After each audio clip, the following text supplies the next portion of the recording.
مولانا عطا اللہ خان صفدر کے official YouTube channel کو سبسکرائب کریں۔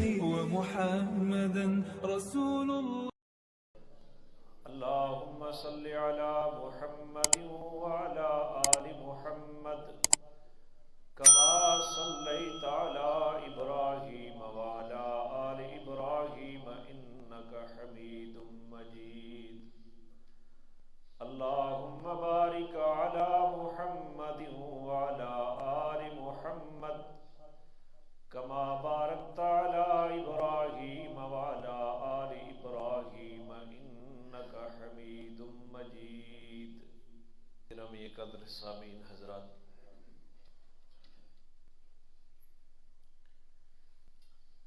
آج دوسرے جمعۃ المبارک کو آپ کے سامنے وعلى آل محمد كما باركت على إبراهيم وعلى آل إبراهيم إنك حميد مجيد۔ گرامی قدر سامعین حضرات،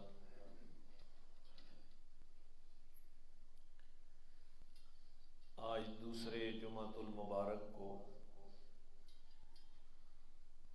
آپ کے سامنے جناب محمد الرسول اللہ صلی اللہ علیہ وسلم کی سیرت مقدسہ کو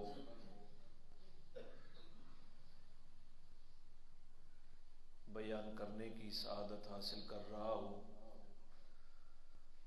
اللہ کریم صحیح بیان کرنے کی توفیق عطا فرمائے۔ میں نے پچھلے جمعہ پر بات یہاں سے شروع کی، رسول اللہ صلی اللہ علیہ وسلم کے مقدس نسب کے اوپر، اور اس کے بعد آپ کے پردادا جناب ہاشم کا تعارف بھی کروایا، ان کا اصلی نام بھی بتلایا، اور ان کی ہاشم جو شہرت ہوئی اس کا تذکرہ بھی میں نے آپ کے سامنے کیا، اور ان کے چند صفات محمودہ کا تذکرہ بھی آپ کے سامنے کیا۔ پھر بات یہاں تک پہنچی کہ جناب ہاشم نے ایک شادی یثرب میں کی تھی جو بعد میں مدینہ بنا، اور وہاں ایک بچہ پیدا ہوا۔ آپ کا انتقال شام کے اندر ہو گیا تھا۔ 7-8 سال کے بعد اس بچے کا چچا مطلب مکہ لے کر آیا۔ اس بچے کا نام تو شیبہ تھا۔ شیبہ کی وجہ تسمیہ بھی میں نے آپ کے سامنے عرض کی، اور پھر جب وہ مکہ میں آیا تو مطلب کے ساتھ آیا، تو لوگ تو اس بچے کو جانتے نہیں تھے۔ لوگوں نے کہا کہ یہ بچہ مطلب کا غلام ہے، عبد المطلب۔ انہوں نے بتایا بھی صحیح کہ یہ میرا بھتیجا ہے، اس کا نام شیبہ ہے، لیکن بتانے کے باوجود لوگوں کی زبان کے اوپر مشہور عبد المطلب ہو گیا۔ نام کیا تھا؟ شیبہ۔ یہاں سے آگے بات چلانی ہے میں نے۔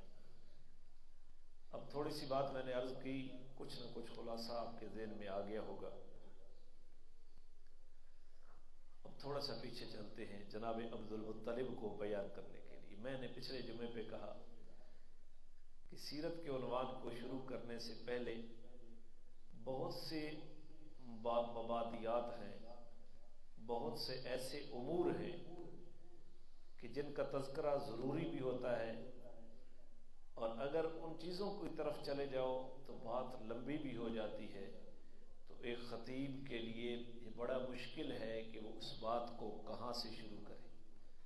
تو میں نے انتخاب کیا آپ کی چوتھی نسب سے، چوتھی پشت سے تھوڑا میں ساتھ ضروری چیزوں کا تذکرہ کرتا چلا جاؤں گا۔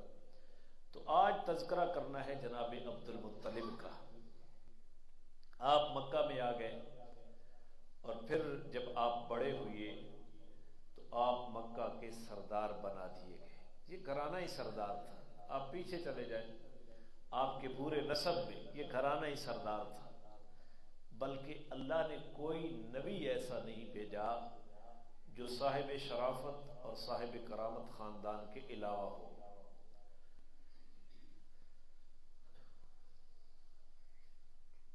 جناب ابراہیم علیہ السلام اپنی بیوی ہاجرہ اور اپنے اکلوتے بیٹے جناب اسماعیل علیہ السلام کو حکم ربی کے مطابق اس مکہ کی سرزمین پر، حجاز کی سرزمین پر بے آب و گیاہ وادی میں چھوڑ کر آ گئے۔ اب ان کا تذکرہ کرنا مقصود نہیں ہے، میں تھوڑی سی ایک بات بتانا چاہتا ہوں۔ وہاں حضرت اسماعیل کے ساتھ کیا حالات پیش آئے، جناب ہاجرہ کے ساتھ کیا حالات پیش آئے، وہ ایک الگ مضمون ہے۔ تو یہاں جب ان کو چھوڑا انہوں نے، تو اس کے بعد ایک قبیلہ یمن کا رہنے والا قبیلہ جرہم، یہ یمن میں قحط پڑا، اور قبیلہ بنو جرہم یہ یمن میں قحط سے گھبرا کر نکلے، اور مکہ کی سرزمین کے اوپر ان کا گزر ہوا، جہاں اس وقت پانی پہلے تو نہیں تھا، حضرت اسماعیل کے معجزے کے طور پر آب زمزم نکل چکا تھا۔ یہاں ملاقات ہوئی ان کی اس ماں بیٹے کے ساتھ، اسماعیل اور حضرت ہاجرہ کے ساتھ۔ تو قبیلہ جرہم کے لوگوں نے اس جگہ کا انتخاب کر لیا رہنے کے لیے کہ یہاں پانی بھی موجود ہے، لہذا ہم یہاں رہ جائیں۔ حضرت اسماعیل علیہ السلام بڑے ہو گئے، قبیلہ جرہم بھی یہاں آباد ہو گیا۔ حضرت اسماعیل نے شادی کر لی قبیلہ بنو جرہم کے اندر۔ اب تھوڑا سا پیچھے چلے نا، عبد المطلب کہاں پیدا ہوئے تھے؟ یثرب میں۔ ہاشم نے شادی کی تھی یثرب میں، جو بعد میں مدینہ بنا۔ عبد المطلب یثرب میں پیدا ہوئے، تو عبد المطلب کے ننھال نانکے کون بنے؟ مدینہ والے بنے نا۔ تو یہ یاد رکھنا۔ تو حضرت اسماعیل نے وہ جو یمن سے قحط میں مبتلا قبیلہ جرہم مکہ میں آ کر آباد ہوا، حضرت اسماعیل جوان ہوئے تو ان کے اندر شادی کر لی، تو بنو جرہم سسرالی بنے حضرت اسماعیل کے۔ لیکن یہ بعد میں شہر بن گیا، اور اس شہر کی سرداری، اس شہر کی حکومت، علاقہ حجاز کی حکومت جناب اسماعیل علیہ السلام کے ہاتھ میں رہی۔ کس کے ہاتھ میں رہی؟ ہاں، حکمرانی۔ پھر حکمرانی کا لفظ آئے تو آپ تڑپ جاتے ہیں، نہیں پھر تو آپ پتہ نہیں کہاں جا رہے ہیں مولوی۔ حضرت اسماعیل کے پاس تھی حکمرانی۔ آپ کو جب نبوت ملی تو آپ کی بعثت ہوئی قوم عمالقہ کی طرف، آل یمن کی طرف، اور بنو جرہم کی طرف جو آپ کے سسرالی تھے، ان کی طرف آپ کو نبی بنایا گیا۔ اور پھر حضرت اسماعیل علیہ السلام کا انتقال 130 سال کی عمر میں ہوا، اور یہ جو حتیم ہے نا، اسی جگہ پہ ان کی والدہ ہاجرہ کی قبر بھی بنی، اور ان کے بیٹے جناب اسماعیل علیہ السلام کی قبر بھی یہاں بنی، حضرت ہاجرہ کے بیٹے کی۔ حضرت اسماعیل، میں اپنے مضمون کی طرف آ رہا ہوں، تعارف کروا دیا تھوڑا سا۔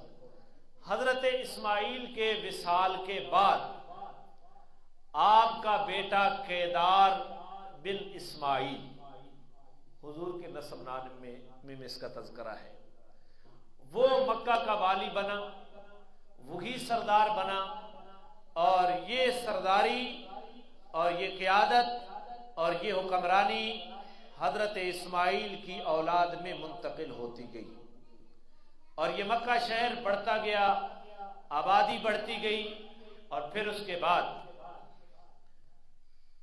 بنو اسماعیل کے ہاتھ میں حکمرانی بھی رہی۔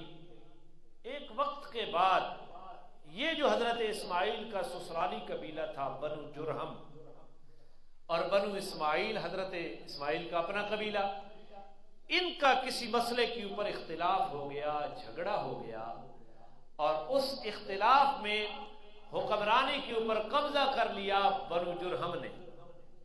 کنہوں نے؟ حکمرانی اب بنو اسماعیل سے منتقل ہو گئی بنو جرہم کی طرف اور زبردستی منتقل ہو گئی، اور بنو اسماعیل کے اوپر انہوں نے مظالم شروع کر دیے، یہاں تک کہ جو بنو اسماعیل تھے ان کو مکہ کی وادی چھوڑنی پڑی. ان کے مظالم سے تنگ آ کر وہ مکہ کے گرد و نواح میں آباد ہونا شروع ہو گئے. مکہ کی سرزمین کو انہوں نے چھوڑ دیا. اور بنو جرہم وہ آتے نہیں بھائی رجے نے ٹیٹنے، جس پیسہ نہ دیکھو ہوئے اس کو پیسہ آوے نہیں تو پتہ نہیں کیا ہوگا نا. حکمرانی ان کے پاس آ گئی، انہوں نے کعبۃ اللہ کی حقارت بھی شروع کر دی. تو پھر جو اطراف عالم میں مکہ کے گرد و نواح میں بسنے والے قبائل تھے، انہوں نے بنو جرہم کے اوپر حملہ کیا اور بنو جرہم کو حکومت چھوڑنی پڑی مکہ کی، اور مکہ سے ان کو بے دخل کر دیا. کن کو؟ بنو جرہم کو.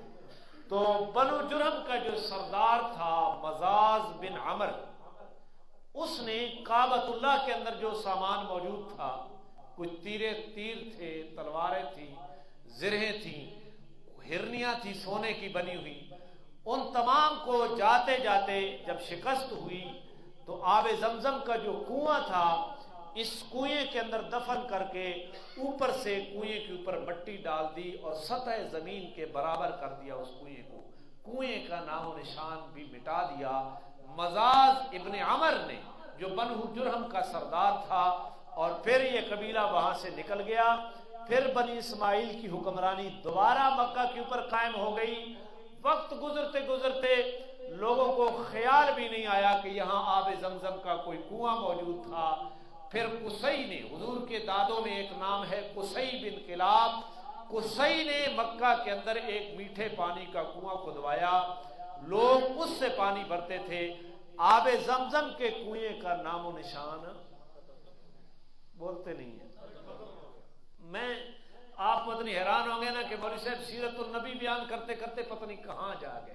یہ بات اگر میں نہ بتاتا نا تو اگلی بات آپ کو سمجھ نہیں آئے گی جو اب میں بیان کرنے والا ہوں. جناب عبد المطلب کے تذکرے میں بنو جرہم جب مکہ کو چھوڑ رہی ہیں تو انہوں نے کعبۃ اللہ کے سامان کو آب زمزم کے کنویں میں دفن کیا، اوپر سے مٹی ڈال کر آب زمزم کے کنویں کو برابر کر دیا سطح زمین کے اوپر، کہ آب زمزم کا نام و نشان ہی مٹ گیا. پھر بنی اسماعیل جب آ کر آباد ہوئے اور ان کی توجہ ہی نہیں رہی کہ یہاں آب زمزم کا کنواں موجود تھا. وقت گزرتا گیا، مرور زمانہ کے ساتھ جب مکہ کی حکومت، مکہ کی سرداری جناب عبد المطلب کے ہاتھ میں آئی. جناب اب آپ کو اپنے مقام پہ میں لایا ہوں. تو قدرت خداوندی کا ارادہ ہوا اس بیرے زمزم کو، آب زمزم کے کنویں کو دوبارہ کھدوانے کا. تو جناب عبد المطلب خود بیان کرتے ہیں کہ میں حرم کے اندر سویا ہوا تھا اور خواب میں کسی نے مجھے آواز دی، اغفر برتا. کیا آواز دی؟ اغفر برتا، کہ برا کو کھو دیے. میں نے پوچھا ما برا، برا کیا چیز ہے؟ کوئی جواب نہ آیا. دوسرے دن پھر میں وہاں سویا ہوا تھا، پھر خواب میں کوئی بندہ آیا اور اس نے پھر آواز دی اغفر مظنونتا، مظنونہ کو کھو دیے. میں نے پوچھا مل مظنونہ، مظنونہ کیا چیز ہے؟ تو کوئی جواب نہیں دیا گیا. تیسرے دن پھر میں حرم میں اسی جگہ کے اوپر سویا ہوا تھا، پھر کسی کہنے والے نے آواز دی اغفر طیبتا، کہ طیبہ کو کھو دیے. میں نے پوچھا طیبہ کیا چیز ہے؟ پھر بھی کوئی آواز نہیں آئی. چوتھے دن پھر میں حرم کے اندر سویا ہوا تھا، پھر کسی کہنے والے نے آواز دی اغفر زمزما، زمزم کو کھو دیے. عبد المطلب کہتے ہیں وما زمزما، زمزم کیا چیز ہے؟ تو پھر جواب دیا گیا لا تنزف ابدا ولا تذم تسقي الحجيج العازم، جس کا پانی کبھی ختم بھی نہیں ہوتا اور جس کا پانی کبھی کم بھی نہیں ہوتا، اور حاجیوں کی کثیر تعداد کو وہ زمزم سیراب کرتا ہے۔ یہ خواب کس کو آیا؟ میں آگے جا کر انشاءاللہ آپ کو بتلاؤں گا کہ یہ ان خوابوں کی حقیقت کیا ہے۔ حضور کی ولادت کا زمانہ قریب آ رہا ہے، آپ کے دادا کے اوپر سچے خوابوں کا سلسلہ شروع ہو رہا ہے، سچے خوابوں کا سلسلہ شروع ہو رہا ہے۔ یہ چوتھے دن کا خواب ہے۔ اب یہ جو احفر طیبہ تک کہا گیا، طیبہ، مظنونہ اور برہ، یہ زمزم کے اوصاف ہیں۔ برہ کا معنی ہے وسعت والا، اس وسعت والی جگہ کو کھودو۔ مظنونہ، قابل بخل چیز کو کھودو، ایسا پانی جس کو ضائع نہ کیا جائے، جس کے اوپر کیا کیا جائے؟ بخل کیا جائے، وہ بخل کے لائق ہے، اس کو کھودو۔ اور تیسری چیز کیا تھی؟ طیبہ، پاک، پاک کو کھو۔ برہ کہتے ہیں وسعت والے کو، اور طیبہ کہتے ہیں پاکیزہ کو، اور آب زمزم سے زیادہ پاکیزہ کون سا ہو سکتا ہے؟ اور پھر نام لیا گیا کہ زمزم کو کھودو۔ پھر نشانی خواب کے اندر بتلائی گئی، کہاں کھودنا ہے؟ جہاں پر خون اور گندگی موجود ہے، اور اس گندگی اور خون کے درمیان کوا ٹھونگے مار رہا ہے۔ جناب عبد المطلب نے جب یہ خواب دیکھا تو اس خواب کا تذکرہ قریش مکہ کے سامنے کیا کہ مجھے یہ حکم دیا گیا ہے زمزم کے کنویں کو کھودنے کا، خواب کے اندر میں کھودنا چاہتا ہوں۔ تو انہوں نے کہا کہ کھودیے۔ اب تلاش میں جناب عبد المطلب نکلے کہ اس کنویں کو کہاں کھودنا ہے جو خواب کے اندر نشانی بتائی گئی، جہاں گندگی موجود ہے اور جہاں خون موجود ہے، اور کوا وہاں ٹھونگے مار رہا ہے گندگی اور خون کے درمیان۔ تو جناب عبد المطلب گئے ایک جگہ کی تلاش میں، تو وہاں خون بھی پڑا ہے، گندگی بھی پڑی ہے، اور کوا ٹھونگے مار رہا ہے۔ تو آپ کا عبد المطلب کا اس وقت ایک ہی بیٹا تھا، حارث بن عبد المطلب۔ اس کو جناب عبد المطلب نے کہا کہ وہ جگہ اور نشانیاں پوری ہو گئی ہیں، میں کھودتا ہوں اور آپ مٹی باہر نکالیں۔ جو ہی جناب عبد المطلب نے اس جگہ کو کھودنا شروع کیا، قریش مکہ نے کوہرام مچا دیا۔ انہوں نے کہا کہ ہم یہاں کنواں نہیں کھودنے دیں گے، ہم یہاں کنواں نہیں کھودنے دیں گے۔ کیوں نہیں کھودنے دیں گے؟ بھائی یہ ہمارے معبودوں کی قربان گاہ ہے۔ یہ اصاف ایک بت کا نام تھا، اور نائلہ ان کے اوپر جو قربانیاں اور نذر و نیاز کا مال چڑھایا جاتا ہے، وہ سارے جانور یہاں ذبح کیے جاتے ہیں۔ اور عبد المطلب تو یہاں کنواں کھودنے جا رہا ہے، ہم اپنے بتوں کی اپنے الہوں کی بے توقیری نہیں ہونے دیں گے، یہاں ہم کنواں نہیں کھودنے دیں گے۔ یہ گندگی اب آپ کو سمجھ آئے گی، یہ وہ گندگی تھی، یہ وہ خون تھا جو وہ وہاں جانور اپنے بتوں کے نیاز کے طور پر قربان کیا کرتے، ان کا خون وہاں پڑا ہوتا۔ نیچے آب زمزم کا کنواں ہے۔ تو جناب عبد المطلب نے کہا کہ نہیں، میں ہر حال میں اس کو کھودوں گا۔ تم کون ہو مجھے رکاوٹ ڈالنے والے؟ مجھے اپنے خواب کے اوپر یقین ہے۔ اور اپنے بیٹے حارث کو کہا میں کھودتا ہوں اور تو ان کو روکو۔ چونکہ سردار بھی تھا نا، تھے تو باپ بیٹا دونوں، ان کی ہمت نہ ہوئی پورے قریشیوں کی کہ عبد المطلب کو روک سکے۔ تو جناب عبد المطلب کھودتے رہے، اور ان کا بیٹا حارث مٹی اٹھا کر باہر پھینکتا رہا، اور جناب عبد المطلب اللہ سے دعائیں بھی کرتے رہے اللہ اس خواب کو پورا کر دے۔ 3 دن کے بعد اس کنویں کی کچھ منڈیر نیچے وہ ظاہر ہوئی۔ تو جناب عبد المطلب نے اللہ اکبر کا نعرہ لگایا۔ کیا نعرہ لگایا؟ ابھی تو اسلام نہیں آیا ہے، نعرہ کیا لگ رہا ہے؟ اللہ اکبر۔ ذرا پیچھے لے جانا چاہتا ہوں، ابھی اسلام نہیں آیا۔ کعبہ کا نام کیا ہے؟